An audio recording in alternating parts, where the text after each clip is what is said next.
नमस्ते मित्रों, मेरा नाम है राकेश कोटड़िया। जैसा कि आप जानते हो कि मैं टीचर हूँ और 10 साल से ध्यान प्रक्रियाओं से जुड़ा हुआ हूँ। तो आज हम भगवद गीता के बारे में जानेंगे। भगवद गीता सबके घर पे होती है, लेकिन कोई उसको पढ़ता नहीं है, और अगर पढ़ता भी तो उसको गलत अर्थ निकालता है। तो भगवद गीता के मेरे आगे के 4 वीडियो आ चुके हैं। मैं 18 अध्याय के 18 वीडियो लाने की कोशिश करूँगा।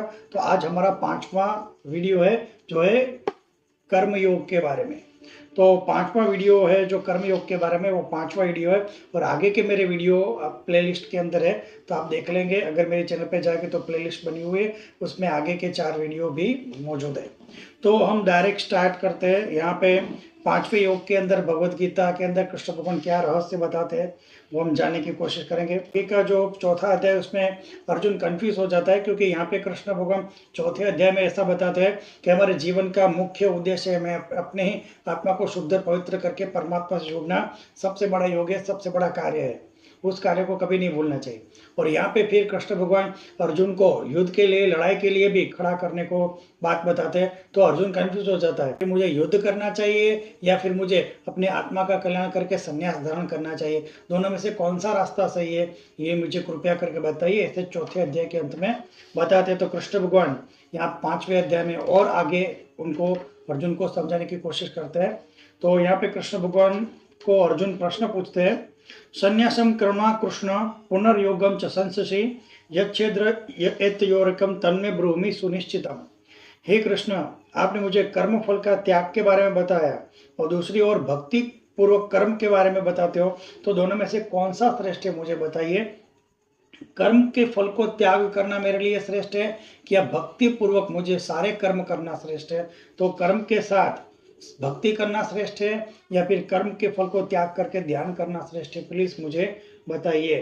तो यहाँ पे कृष्ण उनको बताते हैं, संन्यास कर्म योगश्च निःश्रेयस्कार विभो तयोस्तु कर्म संन्यासात कर्म योगो वशिष्यते। यहाँ पे कृष्ण बताते, मुक्ति के मार्ग के लिए त्याग और भक्ति दोनों ही उत्तम है। ऐसा नहीं है कि त्याग करके ध्यान करना बुरी बात है, या फिर ऐसा नहीं कि भक्ति करते रहना बुरी बात है। दोनों ही ध्यान के अंदर, दोनों ही परमात्मा को पाने के लिए उत्तम मार्ग कहे गए। परंतु उसके अंदर भक्ति योग, कर्म योग करना सर्वश्रेष्ठ है, क्योंकि कर्म योग से संसार चक्र के अंदर आप शामिल होते हो, संसार के साथ जुड़ते हो, और भक्ति के द्वारा संसार के साथ भी जुड़ते हो और परमात्मा के साथ भी जुड़ते हो। लेकिन ध्यान योग के अंदर क्या, दुनिया से टूट जाते हो, परमात्मा से जरूर जुड़ते हो तो दुनिया से टूट जाते हो। इसलिए यहाँ पे कृष्ण बताते हैं, कर्म योग से, कर्म के परित्याग से अच्छा है भक्ति युग कर्म से जुड़ना, मैं अच्छा मानता हूँ। उसके बाद और भी बहुत सारे श्लोक इस अध्याय के अंदर है, पर मेन श्लोक हम ले रहे हैं। तो यहाँ पे नेक्स्ट श्लोक यहाँ पे आता है। कृष्ण बताते हैं, नैवम किश्चित करोमिति युक्तो मनते तत्ववित् पश्चन शृणन स्पृशन जिग्रन यस गच्छन स्वप्नन श्वसन प्रलपन विसृजन गृह मृत्मिनी अनिच्छ मित्रपि इंद्रियाणि इंद्रियाशेषु वर्तन्त इति धारयन्। मतलब यहाँ पे कृष्ण बताते हैं, अगर कोई इंसान ध्यान के अंदर है, भक्ति योग के अंदर इतना डूबा हुआ है, फिर वो कितना भी देखता हो, कितना भी सुनता हो, कुछ भी स्पर्श करता हो, सूंघता हो, खाता हो, चलता हो, सोता हो, सांस लेता हो, कुछ भी करता हो, लेकिन अंदर हमेशा अपने आप को शुद्ध और पवित्र आत्मा जानता है, ऐसा इंसान, अपने आप को जो शरीर नहीं मानता है, ऐसा इंसान हमेशा सब कुछ करते हुए भी कुछ भी नहीं करता, क्योंकि उसको मालूम है कि मैं शरीर नहीं हूँ, मैं एक शुद्ध और पवित्र आत्मा हूँ। बोलने के टाइम, त्याग करने के टाइम, कुछ ग्रहण करने के टाइम, आंखें खोलने के टाइम, आंखें बंद करने के टाइम सदा जागरूक रहता है, और उसको मालूम है ये सब कुछ शरीर कर रहा है, ये शरीर की इंद्रियां सब कुछ कर रही है, मैं तो एकदम उससे अलग हूँ, मैं एक शुद्ध और पवित्र आत्मा हूँ, जो शरीर से जुड़ा हुआ नहीं हूँ, शरीर को चलाने वाला मैं हूँ, शरीर और मैं अलग है। ऐसा जो इंसान मानता है वो सबसे अलिप्त रहता है, उसको कोई कर्म के बंधन नहीं लागू होते। उसके बाद कृष्ण आगे बताते हैं, कायेन मनसा बुद्धिया कैवलैरेन्द्रिय प्रीति योगिनः कर्म कुर्वन्ति संगम त्यक्त्या मशुद्धये। योगी जन जो होते हैं, जो ध्यान करने वाले होते हैं, अनासक्त होकर शरीर, मन, बुद्धि और इंद्रियों के द्वारा सिर्फ आत्म शुद्धि के लिए ही कर्म करते हैं। मतलब जो भी तपस्वी है, जो भी साधु है, उनके सारे शरीर से होने वाले सारे काम आत्मा को शुद्ध करने के लिए सारे काम है जो तप करते हैं। दूसरा, मन से भी जो भी प्लानिंग करते हैं, जो भी इच्छाएं करते हैं, मन में जो उत्पन्न होती है, वो भी आत्म शुद्धि के लिए ही मन से सोचते हैं। मन का उपयोग भी अपनी आत्मा को शुद्ध करने के लिए करते हैं। शरीर के द्वारा जो भी कार्य करते हैं वो भी आत्मा की शुद्धि के लिए करते हैं। और बुद्धि के द्वारा जो कुछ भी प्लानिंग करते हैं, बुद्धि के द्वारा जो कुछ भी कार्य करते हैं, जो बुद्धि लड़ाते हैं, अपनी बुद्धि का यूज करते हैं, वो भी आत्मा की शुद्धि के लिए ही अपनी बुद्धि का इस्तेमाल करते हैं। और इंद्रिया देखने का कार्य भी इस तरह से करते हैं कि आत्मा शुद्ध हो, सुनने का कार्य भी इस तरह से करते हैं कि जिससे आत्मा शुद्ध हो। तो अपनी पांचों इंद्रियों, देखना, सुनना, सूंघना, चखना, ये सारे इंद्रियों के कार्य इसी तरह से किए जाते हैं जिससे आत्मा शुद्ध हो, न कि इस तरह से कि आत्मा अशुद्ध हो। तो इंद्रिया भी इस तरह से वो यूज करता है कि आत्मा शुद्ध हो। आंखों से कुछ ऐसा नहीं दिखता, कानों से कुछ ऐसा नहीं सुनता जिससे इंद्रिया की वजह से आत्मा को अशुद्धि हो। साथ में बुद्धि भी इस तरह से यूज करता है कि बुद्धि भी हमेशा सकारात्मक करता है ताकि आत्मा को परेशानी ना हो। मन को भी इसी तरह से करता है कि आत्मा को शुद्धिकरण हो पाए। और मन को भी इस तरह से चलाता है कि आत्मा का शुद्धिकरण हो पाए। और शरीर को भी इस तरह से काम करवाता है जो उससे मन का शुद्धिकरण हो पाए। मतलब मन, बुद्धि, शरीर और इंद्रियों चारों को आत्मा का शुद्धिकरण करने के लिए ही यूज करता है और कहीं यूज नहीं करता। ऐसे इंसान को शुद्ध तपस्वी कहा जाता है। नादत्ते कस्यचित् पापम न चैवं सुकृतं विभु अज्ञानेनावृतं ज्ञानम तेनम मोह्यते जन्तव। जो यहाँ पे बताया गया, एकदम स्पष्ट बात बताई गई है। यहाँ पे बताया गया कि परमात्मा जो ईश्वर है किसी के पाप और पुण्य को एक्सेप्ट नहीं करता, क्योंकि परमात्मा किसी के भी पाप और पुण्य को लेता नहीं है। जो भी अपने पाप किए उसके हिसाब से आपको फल मिलता है, और आपने जो पुण्य किया है इस हिसाब से आपको फल मिलता है। लेकिन किसी का भी पाप और पुण्य परमात्मा ग्रहण हरगिज नहीं करते। आपने अच्छा काम किया है तो आपको अच्छा फल मिलेगा, बुरा काम किया तो बुरा फल मिलेगा। परमात्मा किसी के भी पाप और पुण्य को खींचता नहीं है, वो इंसान को भोगने ही पड़ते हैं।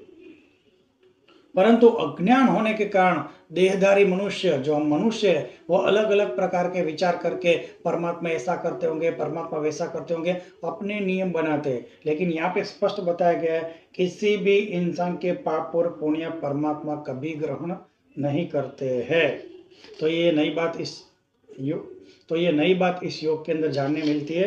कर्म योग के अंदर काम क्रोध विमुक्तानाम यतिनाम यत चेतसाम अभी तो ब्रह्म निर्वाणम वर्तते विदितात्मना। मतलब जो कोई इंसान क्रोध से मुक्त हो गया हो, जो कोई इंसान सर्व प्रकार की इच्छाओं से मुक्त हो गया हो, ऐसा इंसान आत्मज्ञानी, आत्मसंयमी और पूर्ण को प्राप्त करने वाला इंसान कहता है। और उस गति से, तेज गति से आगे बढ़ता है और थोड़े ही समय में उसको वो आत्मज्ञान की स्थिति प्राप्त हो जाती है। वो एकदम सुनिश्चित है। मतलब क्या करना है, हर प्रकार के क्रोध में से निकल गया हो और हर प्रकार की इच्छाएं उसने खत्म कर डाली हो, अपनी कोई इच्छा ही न रखी हो अपने लिए पर्सनल, तो ऐसे इंसान की तेज गति के साथ परमात्मा की ओर जाता है और बहुत ही शॉर्ट टाइम के अंदर वो परमात्मा की आत्मज्ञान की स्थिति पा लेता है। ऐसा यहाँ पे बताया गया। छठा है स्पर्शान कृत्वा बहिर्बाह्यान चक्षुर्वैश्वान्तरे ध्रुवो प्राणापानो समो कृत्वा नासाभ्यंतरचारिणो यतेन्द्रिय मनोबुद्धिर मुनिर प्रक्ष प्राणायण विगते कामच्छ भय क्रोधो यह सदा मुक्त एव स।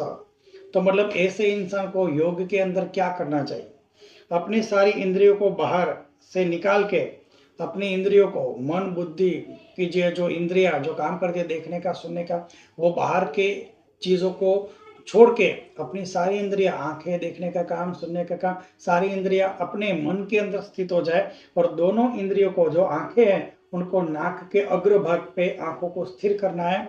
और इसे स्थिर करके श्वासोश्वास लंबे नहीं चलने चाहिए, श्वास इतने में ही चले। आप देखो सांस आप छोड़ोगे तो सांस यहाँ तक महसूस होता है, किसी का सांस नीचे तक महसूस, तेज चलती हो तो। लेकिन सांस हमें यहाँ तक भी नहीं, बिल्कुल नाक के अंदर ही सांस आए और बाहर आए, नाक से बाहर सांस आए नहीं, ऐसे धीरे धीरे सांस चलते हो। ऐसी स्थिति में बिना हिले डुले, बिना सांस मतलब दोनों आंखों को नाक के अग्रभाग पे स्थिर करना है। सांस ऐसी छोटी छोटी चलनी चाहिए। साथ में एक जगह पे स्थिर बैठना है और साथ में न किसी भय के द्वारा, न किसी क्रोध के द्वारा, न ही किसी इच्छा के कारण वो इंसान वहाँ पे खड़ा भी नहीं होता और सतत वहाँ पे स्थिर बैठा रहता है। ऐसे इंसान को निस्संदेह शुद्ध योगी माना जाता है और इसी अवस्था में सतत रहने के कारण उसको एक दिन अपने अंदर का शुद्ध और पवित्र आत्मज्ञान हो जाता है। ऐसा यहाँ पे 28 नंबर के श्लोक में बताया गया। तो बस इसमें मेन बात यही है कि यहाँ पे योग किस तरह से किया जाता है उसके बारे में बताया। लेकिन अर्जुन को और भी प्रश्न होते तो कृष्ण भगवान छठा जो मेन है ध्यान योग कहा जाता है, उसको सर्वश्रेष्ठ ज्ञान माना गया। जिसको ध्यान में आगे बढ़ना हो, तपस्या में आगे बढ़ना हो, योग क्षेत्र में आगे बढ़ना हो तो छठा ही है ध्यान योग। उसके अंदर विस्तृत रूप से बताया गया कि इंसान को कहाँ पे ध्यान करना चाहिए, कैसे ध्यान करना चाहिए, किस तरह से ध्यान करना चाहिए, किस तरह योग है, किस तरह से मंत्र बोलने चाहिए, कैसे आसन पे बैठना चाहिए, विस्तृत माहिती बताई गई है जो छठे योग ज्ञान योग के अंदर हम नेक्स्ट वीडियो में जानेंगे। अगर आपको आगे के वीडियो देखने हैं मेरे तो चैनल के अंदर जाएंगे, प्लेलिस्ट के अंदर देखेंगे तो संपूर्ण भगवत गीता के अंदर 4 वीडियो आ चुका है। ये 5वां वीडियो है और छठा वीडियो जो ध्यान के बारे में आएगा वो नेक्स्ट वीडियो में लाऊंगा। अगर आपको ऐसी वीडियो चाहिए तो उसे रोज सब्सक्राइब कर सकते हैं। सुनने के लिए थैंक यू। जय गुरुदेव, जय गुरुदेव, जय गुरुदेव।